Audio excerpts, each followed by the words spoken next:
भारी भरकम ससुराल। मुरादाबाद शहर में एक परिवार रहता था जिसमें परिवार का मुखिया सुरेश, उसकी पत्नी गीता, उसका बेटा उपेंद्र, उसकी दो बेटियां महिमा और पूर्णिमा थी। उस परिवार की एक खास बात थी कि वे सबके सब मोटे थे, लेकिन खुद को मोटा न मान के खाते पीते घर का कहते थे। अब हमारा बेटा उपेंद्र सयाना हो गया है और काम धंधा भी सीख के सही से संभाल रहा है। अब हमें उसकी शादी के बारे में सोचना चाहिए। समय रहते शादी कर देना अच्छा रहता है। अब हमें ही देख लो, कितनी कम उम्र में हम दोनों की शादी हो गई थी और हमारा पारिवारिक जीवन कितना ज़्यादा सुखद और अच्छा रहा। क्या तो आप सही रहे हैं, लेकिन हमारे लड़के के लायक कोई लड़की भी तो मिले। हमारे उपेंद्र को तो जल्दी कोई लड़की समझ में नहीं आती। अभी पिछले महीने शर्मा जी की बिटिया को दिखाया था, उसने तो देखते ही मना कर दिया कि भाई ये तो बहुत ज़्यादा पतली है। अब हम खाते पीते परिवार के हैं तो हमारे परिवार की बहू भी हमारे जैसी दिखनी चाहिए। उपेंद्र का सोचना सही है। मैं कल ही अपने एक दोस्त से बात करता हूँ, उन्हें भी एक अच्छे लड़के और एक अच्छे परिवार की तलाश है। अगली सुबह सारा परिवार लड़की देखने के लिए जाता है और वहाँ कुछ ऐसा होता है जिससे पूरा परिवार हंसी का पात्र बन जाता है। रविवार की सुबह जब पूरा परिवार अपनी 7 सीटर गाड़ी में बैठा तो गाड़ी ने कराहते हुए स्टार्ट होने से इनकार कर दिया। पापा, गाड़ी को सांस तो लेने दो, ऐसा लग रहा है इसकी आत्मा निकल रही है। हमें ना ट्रक लेना चाहिए था। खैर चलो, अभी धक्का मारो। किसी तरह गाड़ी स्टार्ट हुई और सब लड़की के घर पहुंचे। दरवाजे पर ही पहली चुनौती आ गई, क्योंकि दरवाज़ा पतला था और परिवार दरवाजे से एक एक करके ही अंदर जा सकता था। अरे राम, ये दरवाज़ा इतना पतला क्यों है? लोग इसमें जाते कैसे होंगे? या फिर यहाँ कुपोषित लोग ही रहते होंगे? बड़ी मुश्किल से सब अंदर पहुंचे। लड़की वालों ने बैठने के लिए सोफे की व्यवस्था की थी, लेकिन जैसे ही सब लोग धड़ाधड़ उस पर बैठे, एक जोरदार धड़ाम हुआ और पूरा सोफा जमीन पर चित। हाय राम, ये क्या हुआ? अरे सोफे को क्या हो गया? अब वो बस हल्का झटका लगा है अंकल। हमारे परिवार में हल्के झटकों का असर थोड़ा ज़्यादा होता है, ये हमारी रीत है। लड़की की मम्मी समोसे और मिठाई लेकर आई। वाह वाह, गुलाब जामुन दिख रहा है। मेरा बस चले तो इनसे रिश्ता पक्का ही कर दो। जैसे ही मिठाई की प्लेट टेबल पर रखी गई, उपेंद्र ने झपट्टा मारा और पूरी प्लेट लेकर बैठ गया। इन्हें खाने का बहुत शौक है क्या? अब क्या बताऊं, मेरे लिए खाना सिर्फ भूख मिटाने का साधन नहीं बल्कि इमोशनल सपोर्ट है भाई। नंदिता के माता पिता के चेहरे पर चिंता के बादल छा गए। बातचीत हो ही रही थी कि गीता ने कुर्सी से उठने की कोशिश की और क्रैक की आवाज़ आई। कुर्सी के टुकड़े टुकड़े हो गए। हे भगवान, अब ये कुर्सियाँ भी डाइट पर चल रही है क्या? हवा की तरह टूट रही है। आप लोग मोटे हैं और दोष हमारे घर की चीज़ों में निकाल रहे हैं। आपने हमें मोटा कहा? मोटे को मोटा नहीं तो क्या चूसा हुआ आम का? बहस बढ़ने लगी और पहले घर में रिश्ता पक्का होते होते रह गया। लेकिन सुरेश का परिवार इतनी जल्दी हार मानने वालों में से नहीं था। वो सब उनके घर के बाहर खड़े थे और अपनी सफाई पेश कर रहे थे। अरे भाई, मोटापा क्या बुरी चीज़ है? यह देखिए, हमारे घर में घी तेल की नदियाँ बहती हैं, हमारे यहाँ चटपटी पुरियाँ बनती है, खाने पीने से ही तो बरकत आती है। और फिर घर में कोई भूखा नहीं रह सकता। हमारे यहाँ शादी के बाद लड़की को रोज 56 भोग मिलेगा। हमें थोड़ा समय चाहिए सोचने के लिए। ये कहकर उसने दरवाज़ा बंद कर लिया। सुरेश के परिवार ने एक दूसरे की ओर देखा और सुरेश ने ऐलान किया, अरे कोई नहीं, ये दुनिया में आखिरी घर थोड़ी ना था, अगली जगह चलो। अगले रिश्ते के लिए वो लोग एक बड़े खानदानी घर में गए थे। लड़की के माता पिता ने बड़े ठाट बाट से गुप्ता परिवार को बुलाया। जैसे वे आलीशान बंगले के पास पहुंचे, समस्या फिर से खड़ी हो गई। बड़ा बंगला पर दरवाज़ा छोटा। खैर, उन लोगों के लिए तो बुलंद दरवाज़ा भी छोटा पड़ जाता था, तो फिर ये आम दरवाज़ों की क्या बिसात। पापा, लगता है ये लोग सिर्फ पतले लोगों को ही अंदर आने देते हैं। लगता तो ऐसा ही है। बड़ी मुश्किल से सब अंदर पहुंचे।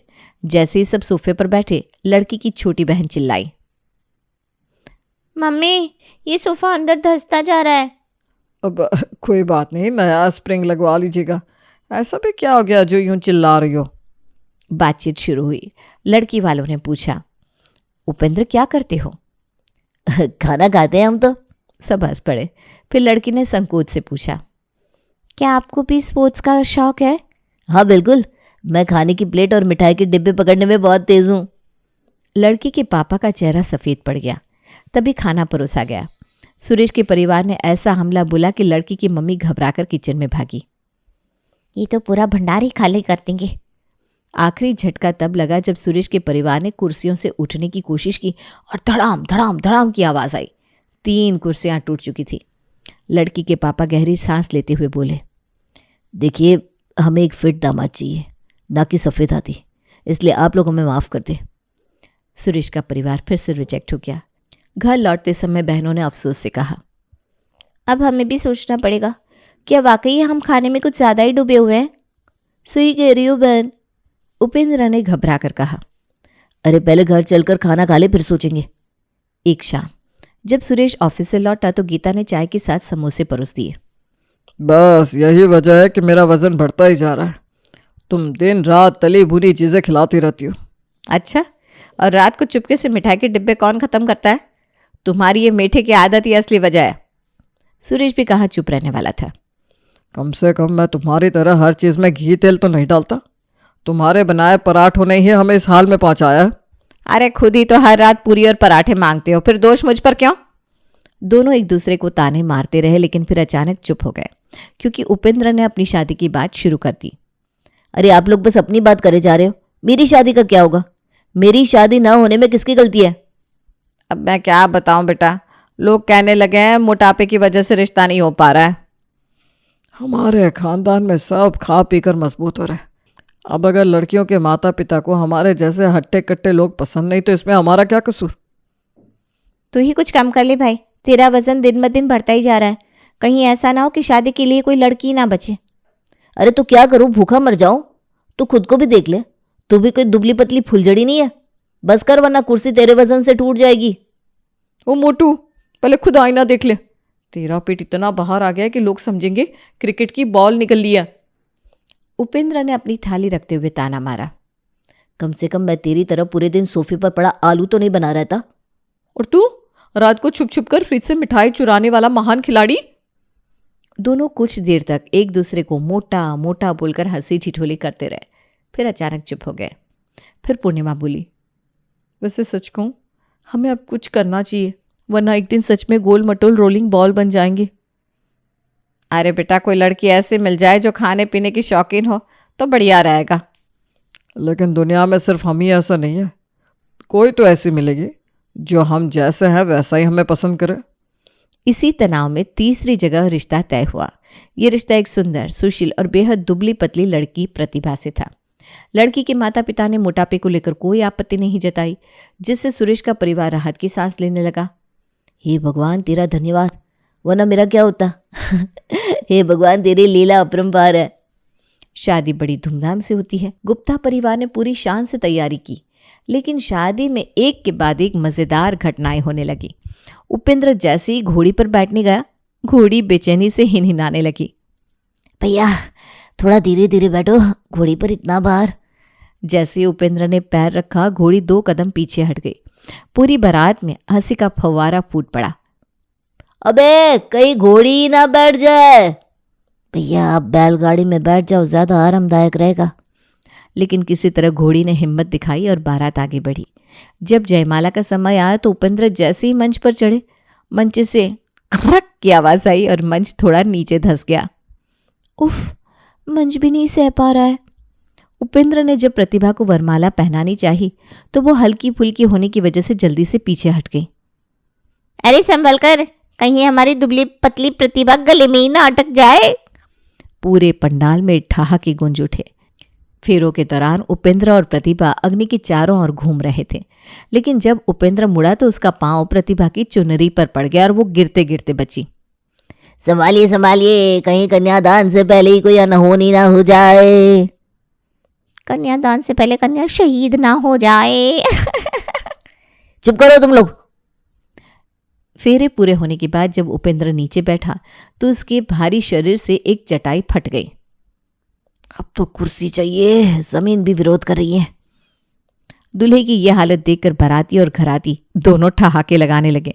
विदाई के समय जब प्रतिभा को कार में बिठाया गया तो उपेंद्र भी उसके बगल में बैठने लगा, लेकिन जैसे उसने कार में कदम रखा, गाड़ी का सस्पेंशन नीचे बैठ गया। और मालिक ये तो ओवरलोड हो गई, गाड़ी चल ही नहीं रही। लोगों ने कार को थोड़ा धक्का दिया, तब जाकर गाड़ी किसी तरह स्टार्ट हुई। अब शादी के बाद कुछ करना पड़ेगा, वरना अभी जो कार का हाल हो रहा है वो मेरा हो जाएगा। घर पहुंचती ही सबने राहत की सांस ली कि आखिरकार शादी हो गई। लेकिन प्रतिभा के आने के बाद एक नई मुसीबत खड़ी हो गई। अब से कम तेल घी का खाना बनेगा। अरे बहू, ऐसे कैसे? ये तो हमारे घर की परंपरा है भाई। परंपरा से ज़्यादा ज़रूरी सेहत है। धीरे धीरे प्रतिभा के हेल्दी रूटीन की वजह से सुरेश का पूरा परिवार अपनी आदतें बदलने लगा। अब मिठाई भी कम मिलेगी। पर शादी तो हो गई ना, अब क्यों डाइटिंग करनी है? इस पर सब ठहाके मारकर हंस पड़े। गुप्ता परिवार में शादी के बाद कुछ भी पहले जैसा नहीं था। प्रतिभा जो खुद दुबली पतली थी, अब अपने नए घर में अजीब समस्या से जूझ रही थी, मोटापा। नहीं, सिर्फ उपेंद्र का मोटापा नहीं, बल्कि पूरे परिवार का। शादी के बाद प्रतिभा अपने मायके से शानदार डाइनिंग टेबल लाई थी। मजबूत लकड़ी की बनी, चमकदार पॉलिश की हुई, ऐसी कि देखने वाला तारीफ करे। लेकिन ये डाइनिंग टेबल सुरेश के परिवार के लिए बनी ही नहीं थी। एक दिन पूरा परिवार खाना खाने बैठा। गीता, सुरेश, दोनों बहनें, उपेंद्र और खुद प्रतिभा। जैसे ही सभी ने अपनी कुर्सियां खींची और बैठने लगे, चर्र की आवाज़ आई और सब धड़ाम, पूरा टेबल हिल गया और गीता की तो कुर्सी चट से टूट गई। गीता ज़मीन पर गिर पड़ी। हे भगवान, कैसे घटिया चीज़ें लेकर आई है ये बहू। मम्मी जी, टेबल का क्या कसूर? आप सबका वजन ही कितना ज़्यादा है। अच्छा, मतलब अब तू हमें मोटा भी कहेगी? प्रतिभा, सामान खराब होगा, हम तो हमेशा ऐसे ही खाते हैं। प्रतिभा ने माथा पकड़ लिया। डाइनिंग टेबल की घटना के कुछ दिन बाद प्रतिभा अपने कमरे में बैठी थी कि अचानक धप की आवाज़ आई। दौड़कर ड्राइंग रूम में आई तो देखा सोफा धंस चुका था और सुरेश उसमें आधे फंसे हुए थे। अरे कोई निकालो मुझे। गीता, उपेंद्र, महिमा और पूर्णिमा भागे। जैसे तैसे सुरेश को बाहर निकाला गया। अरे बहू, ये कौन सा फर्नीचर लाई है तू? एक सोफा भी नहीं संभल रहा। मम्मी जी, सोफा नहीं, वजन ज्यादा है, फर्नीचर कैसे झेलेगा? देखो तो, भाभी आकर हमें ज्ञान दे रही है। अरे हमारे यहाँ तो लोग हट्टे कट्टे ही होते हैं। उपेंद्र ने प्रतिभा को ही आंखें दिखाई। प्रतिभा, हर बार हमारा ही दोष मत निकालो, तुम्हारे दहेज में लाए सामान की क्वालिटी ही खराब होगी। प्रतिभा गुस्से से तमतमा गई, लेकिन कुछ नहीं बोल पाई। अभी सोफा टूटने का विवाद शांत नहीं हुआ था कि एक रात नया कांड हो गया। रात के अंधेरे में कट की जोरदार आवाज आई। प्रतिभा हड़बड़ाकर उठी और लाइट जलाई। देखा कि बेड टूटा पड़ा था और उपेंद्र फर्श पर गिरे पड़े थे। प्रतिभा, ये बेड तुमने किसी भंगार वाले से लिया है क्या? कितनी जल्दी टूट गया? आपके तो जो मुंह में आता है वो बोल देते हो, लेकिन ये जान लो कि ये बेड आपके वजन से टूटा है। शोर सुनकर सब वहां भागते चले आए। हे भगवान, बहू, ये सब तुम्हारे सामान की खराबी है। मेरे बच्चे को चोट लग गई। हाय मेरा लाल। सिर्फ बेड ही नहीं, कुर्सी, सोफा, डाइनिंग टेबल सब कुछ टूट गया। पर आपको कभी खुद की गलती दिखती नहीं? हाँ, क्योंकि हमारी गलती होती नहीं। मोटा होना कोई गलती नहीं है। प्रतिभा गुस्से में अपना सिर पकड़कर बैठ गई। अब घर में दो गुट बन चुके थे।